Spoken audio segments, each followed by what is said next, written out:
we enter this void. It's pure white, it's animalistic, it's primal, and at times the rage is reminiscent of a primate. These abstract elements add on to the fracture in humanity that we experience. The double exposures, the time lapses occur to show the thought processes we often have. And as all of these beings or thoughts, that's how I saw the extra characters within the piece, come together, they overwhelm them, forcing them to face the table. The elements literally are drowning them. This person is a puppet to them, and it brings me on this path of enlightenment that we must give ourselves compassion in the ways of both feminine and masculinity, the human journey of embodiment and emotion. Red is such a strong color use to show extreme passion or hate, and the best part of this whole sequence, I thought, to me, was how it was ended. This solid white tear falling down their face. It's emotion in its purest form.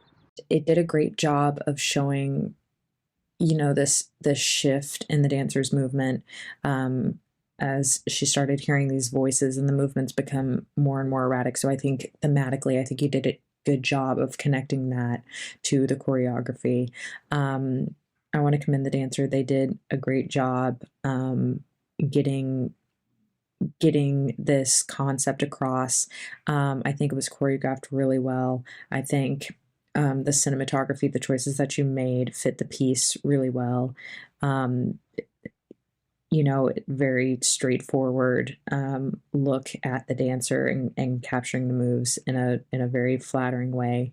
And I think it was a really great piece looking at schizophrenia and the impact it can have on a person and their mood, their movement, and their life. It was very, very clever. I thought that it was really incredibly well done.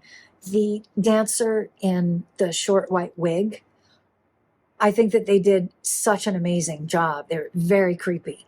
And I mean that in the best way possible. So say the girl with the bats on the wall behind her. But yeah, I think that the choreography of this was sensational. I really loved how the filmmakers found a way to utilize the entire frame that you're looking at. So they use the very top of the frame almost like a reflection of what just happened on the bottom of the frame. So I thought that was really cool. I loved the fact that everything was kind of stark. It was like a white to a whitish gray and stuff like that. I think that added to the creepiness factor of it. I thought that was really cool. A lot of energy in this, besides the kinetic movement of these wonderful performers. The filmmaking follows them so well, and you have the energetic and disturbing sound design at the beginning, and that recurs throughout. And there's just so much. There's so much visually being expressed here, and the audio as well. The music is very cool. It's very original, very well performed and well produced. And then the performers, wow, did a great job. They're fantastic. The dancing skill is amazing. Plus, just their performance. And the emotion you see on their faces as they're expressing, and the emotion you see in their bodies as well as they move.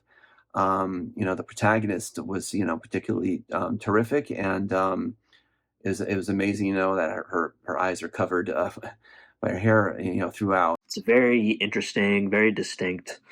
This film has a sort of ominous and unsettling atmosphere that I thought was really engaging.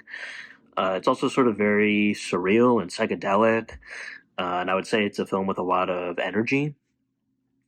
It's extremely visually expressive. It makes use of all these interesting, like, VFX and editing techniques, visual layering and the unique costumes and captivating movements through dance. I also sensed a lot of depth in this film. This was a very interesting look at mental health. I'm going to say maybe schizophrenia. It was clear that this was one girl in a mental health institution, and even when she gets temporarily freed, the voices, the other people still haunt her. They're around nonstop. There's nothing she can do to stop them, and it makes it very clear in this film. She's wanting to escape them because it's clear she's trying to get help, but there's just no way she can, so it makes her miserable, as I guess it would anybody. This was a very unique way of doing it with having everybody in white where you didn't really see the patient's face, just her hair covering everything up. It makes it it made it a very interesting film to watch with all the different dynamics being in play to show the different highs and lows that come with mental health.